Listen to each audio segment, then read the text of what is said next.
Sir ഇവിടെ രാത്രി 10 മണി കഴിഞ്ഞ് ക്ഷേത്ര ഉത്സവങ്ങളിൽ മൈക്ക് ഉപയോഗിക്കരുത് എന്ന നിയമം സാർ അപ്രഖ്യാപിത അടിയന്തരാവസ്ഥയ്ക്ക് സമാനമാണ് സാർ. സാർ കോവിഡ് കാലത്ത് സമ്മാനിച്ച പട്ടിണി മാറി ഒന്ന് നടക്കാൻ തുടങ്ങിയപ്പോഴാണ് കലാകാരന്മാരുടെ നടുവൊടിക്കുന്ന ഈ നിയമം ഉണ്ടായത് സാർ.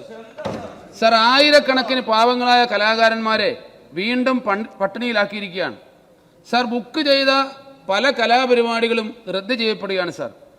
സാർ പലയിടത്തും പോലീസിനെ ഭയന്ന് ബുക്ക് ചെയ്ത പരിപാടികൾ ക്ഷേത്ര കമ്മിറ്റിക്കാർ റദ്ദ് ചെയ്യുകയാണ് സാർ. നാടകക്കാർ, നാടൻ പാട്ട് കലാകാരന്മാർ, നൃത്ത നാടകക്കാർ, ഗാനമേളക്കാർ സാർ ഇവരുടെയൊക്കെ പേരിൽ പലയിടങ്ങളിലും കേസെടുക്കാൻ തുടങ്ങി സാർ. സാർ ചാരായം മാറ്റുന്നതിനേക്കാൾ മയക്കുമരുന്ന് കച്ചവടം ചെയ്യുന്നതിനേക്കാൾ ഗുരുതരമാണോ സാർ ക്ഷേത്രങ്ങളിൽ നാടകം കളിക്കുന്നതും കലാപ്രവർത്തനം നടത്തുന്നതും? സാർ നിയമത്തിന്റെ നൂലാമാലകൾക്കപ്പുറത്ത് സർക്കാർ പ്രായോഗികമായ ഒരു ഇടപെടൽ ഈ കാര്യത്തിൽ നടത്തണം സാർ.